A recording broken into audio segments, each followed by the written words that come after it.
नमस्कार, डेली 24 भारत देख रहे हैं आप। मैं हूं आपके साथ साहिल धुलिया। बुलेटिन की शुरुआत करेंगे। स्वामी चक्रपाणी महाराज, राष्ट्रीय अध्यक्ष अखिल भारत हिंदू महासभा संत महासभा ने कांग्रेस पर गौ हत्या का समर्थन करने और सनातन विरोधी राजनीति करने का आरोप लगाया। उनके अनुसार कांग्रेस के राज्यसभा सदस्य अभिषेक मनु सिंघवी की तरफ से तमिलनाडु उच्च न्यायालय के गौ हत्या प्रतिबंध संबंधी निर्णय को सर्वोच्च न्यायालय में चुनौती देना गौ हत्या के पक्ष में वातावरण तैयार करने का प्रयास है।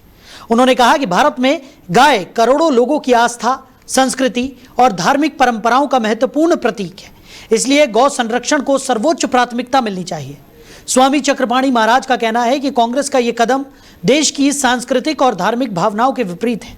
उन्होंने आरोप लगाया कि पार्टी लगातार सनातन परंपराओं और हिंदू समाज की मान्यताओं के विरुद्ध राजनीति करती रही है। उनके अनुसार गौ हत्या पर प्रतिबंध बनाए रखना भारतीय संस्कृति और संविधान की भावना के अनुरूप है। साथ ही इस विषय पर किसी भी प्रकार की कानूनी चुनौती समाज में असंतोष पैदा कर सकती है। उन्होंने केंद्र और राज्य सरकारों से गौ संरक्षण को और अधिक प्रभावी बनाने, गौ तस्करी पर कठोर कार्रवाई करने, साथ ही देश भर में गौ हत्या पर सख्ती से रोक सुनिश्चित करने की मांग की। साथ ही उन्होंने सभी सनातन अनुयायियों से गौ माता की रक्षा, भारतीय संस्कृति मूल्यों के संरक्षण और सामाजिक जागरूकता के लिए एकजुट होकर कार्य करने का आह्वान भी किया। जिस तरीके से कांग्रेस का नकली हिंदुत्व बेनकाब हुआ है, पीछे काफ़ी समय से श्री राम मंदिर मुद्दे को लेकर के उन्होंने जो हाय तौबा मचाई हुई है और मंदिर और सनातन को लेके कटघरे में खड़ा कर रही है कि कैसे देखो दान चोरी हुआ है। अभी आप देखो तमिलनाडु की हाई कोर्ट ने वहाँ पे गौ हत्या पे पूरी तरह प्रतिबंधित कर दिया था, लेकिन वहाँ की सरकार थरपति जो मुख्यमंत्री नए बने हैं जोसफ, उन्होंने सर्वोच्च न्यायालय में अपील दायर किया कि बकरीद पे जिस प्रकार से प्रतिबंध लगा था उसको ख़त्म किया जाए, पूरी तरह गौ हत्या बंदी नहीं होनी चाहिए तमिलनाडु में।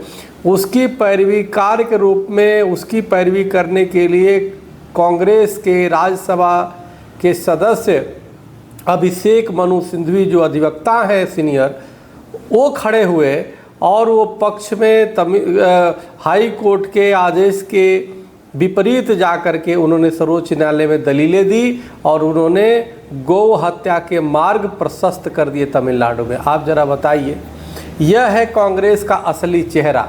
एक तरफ कभी राम मंदिर के खिलाफ खड़ा करते हैं कपिल सिब्बल जी को, कभी जो है अभी गौ हत्या करने के लिए और तमिलनाडु में गौ हत्या पूरी तरह खुली छूट देने के लिए उन्होंने खड़ा कर दिया अभिषेक मनु सिंघवी।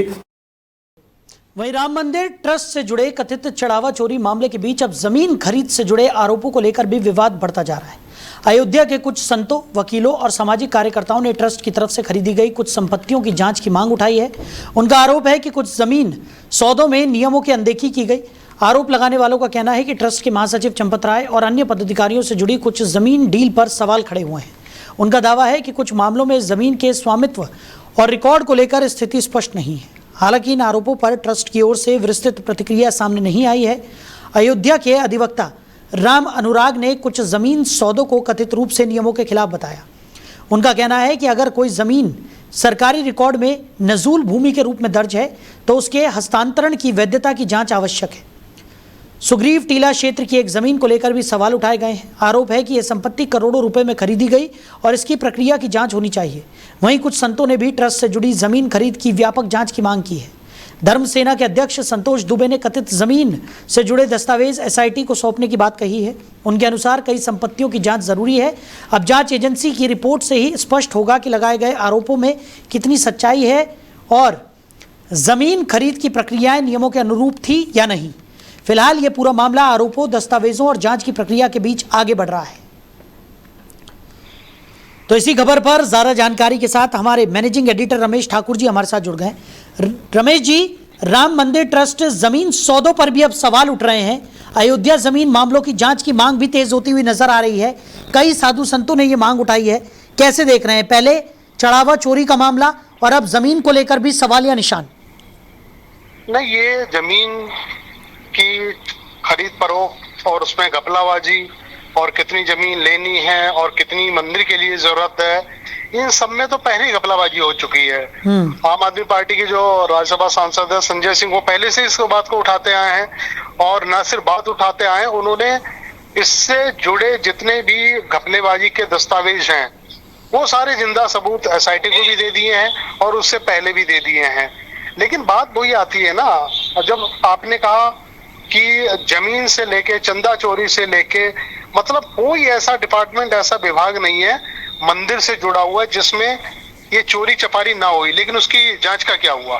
जांच तो बहुत पहले से हो रही है ना, ये कहते हैं कि हमने जांच करी, एसआईटी भी करी है, लेकिन ना एसआईटी किसी नतीजे पे पहुंच पाई है, ना जांच किसी नतीजे पे पहुंच पाई है।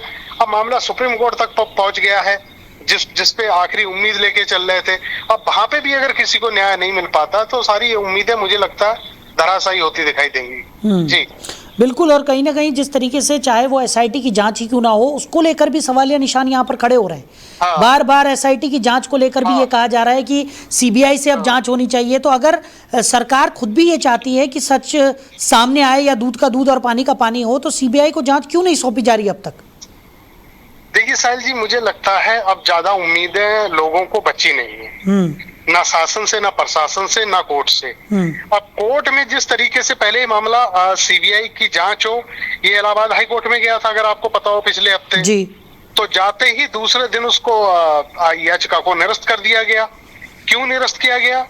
भाई इतना बड़ा मामला हुआ है, ये जो बात हम पहले भी उठा चुके हैं, क्योंकि ये छोटा मामला नहीं है जिससे पुलिस प्रशासन या एक गठित एसआईटी इसको सुलझा पाए या उन चोरों तक पहुंच जाए, ये बस की बात नहीं है।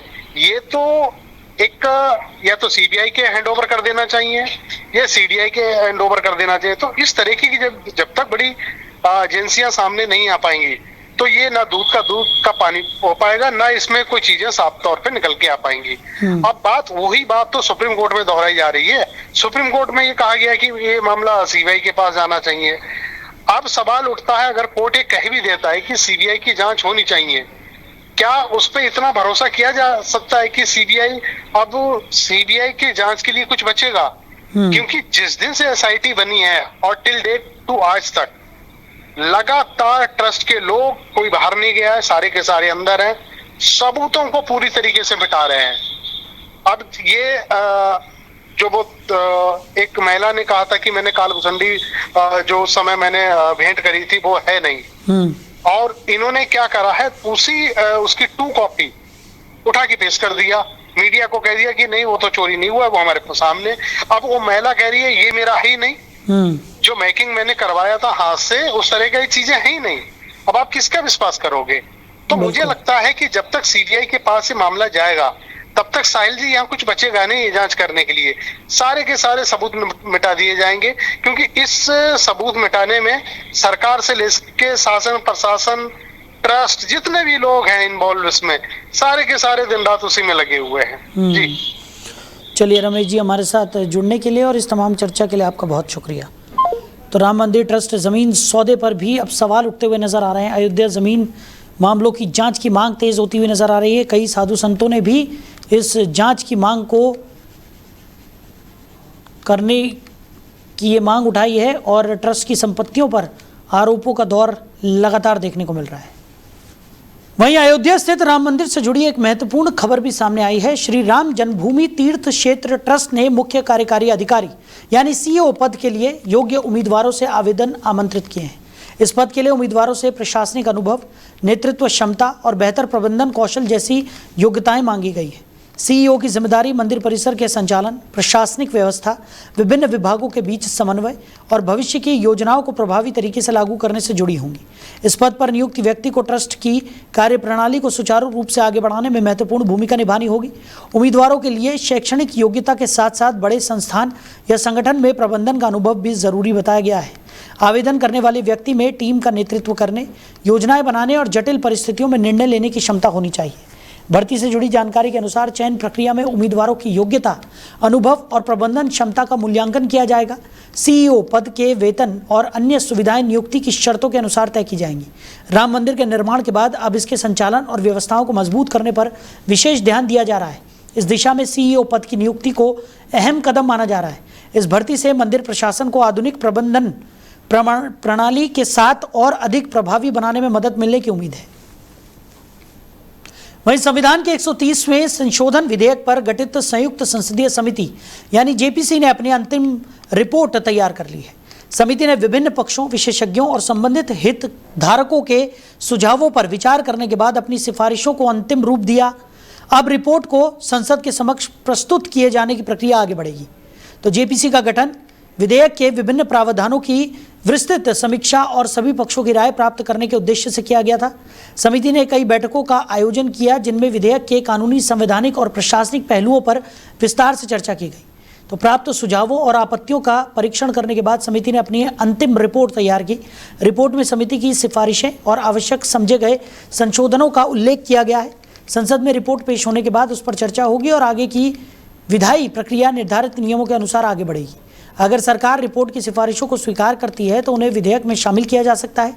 संविधान संशोधन से जुड़े किसी भी विधेयक का महत्व व्यापक होता है क्योंकि इसका प्रभाव देश की संवैधानिक व्यवस्था और शासन प्रणाली पर पड़ सकता है। इसलिए ऐसे मामलों में संसदीय समितियों की भूमिका गहन परीक्षण और व्यापक विमर्श सुनिश्चित करने में महत्वपूर्ण मानी जाती है। अब सभी की निगाहें संसद में होने वाली चर्चा और सरकार के अगले कदम पर टिकी हुई हैं। वहीं अमेरिका और ईरान के बीच बड़े सैन्य तनाव के बाद होर्मुज जल डमरू मध्य को लेकर अनिश्चितता बढ़ती हुई नजर आ रही है। इस घटनाक्रम का सीधा असर वैश्विक ऊर्जा बाजार पर दिखाई दिया, जहां कच्चे तेल की कीमतों में करीब 4% की तेजी दर्ज की गई। तो होर्मुज जल डमरू मध्य दुनिया की सबसे महत्वपूर्ण तेल आपूर्ति मार्गों में से एक है। खाड़ी देशों से होने वाले बड़े पैमाने पर तेल निर्यात के लिए ये मार्ग बेहद अहम माना जाता है। ऐसे में यहाँ किसी भी तरह के तनाव या आपूर्ति बाधित होने की आशंका से अंतर्राष्ट्रीय बाजारों में चिंताएं बढ़ जाती हैं। अमेरिका ईरान के बीच बढ़ते टकराव के बाद निवेशकों ने संभावित आपूर्ति संकट को देखते हुए तेल खरीदारी बढ़ाई।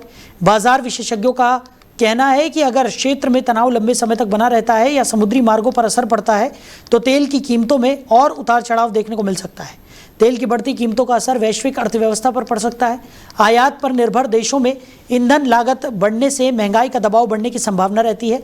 भारत जैसे बड़े तेल आयातक देशों के लिए भी अंतर्राष्ट्रीय कच्चे तेल की कीमतें महत्वपूर्ण भूमिका निभाती हैं।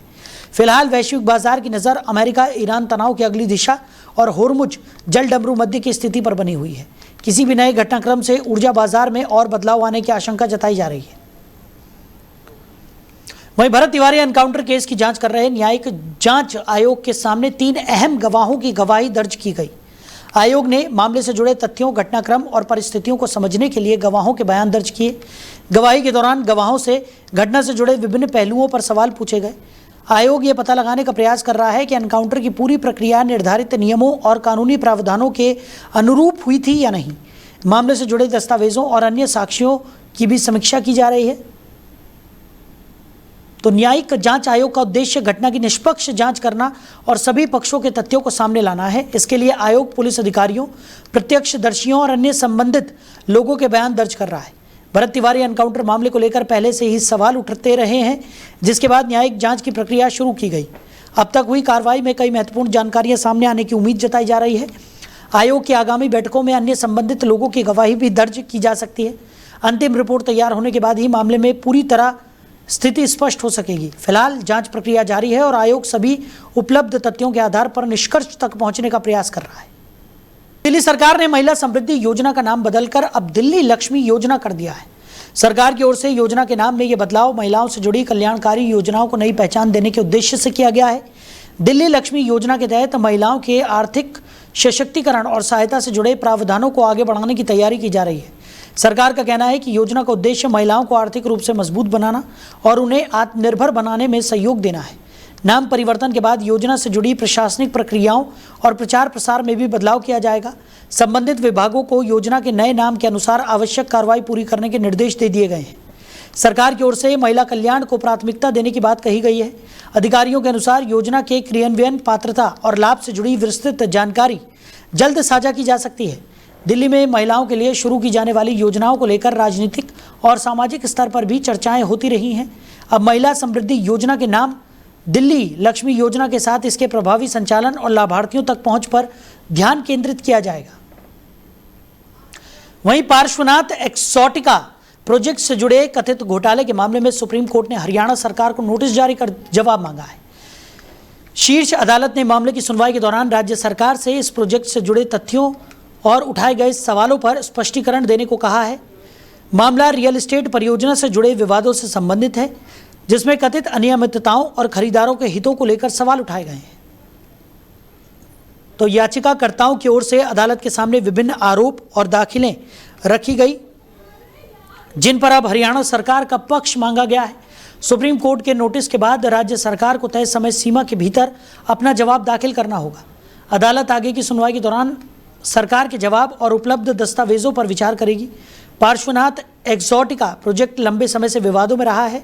इससे जुड़े खरीदारों और अन्य पक्षों ने परियोजना की स्थिति, नियमों के पालन और जिम्मेदारी तय करने को लेकर न्यायिक हस्तक्षेप की मांग की है।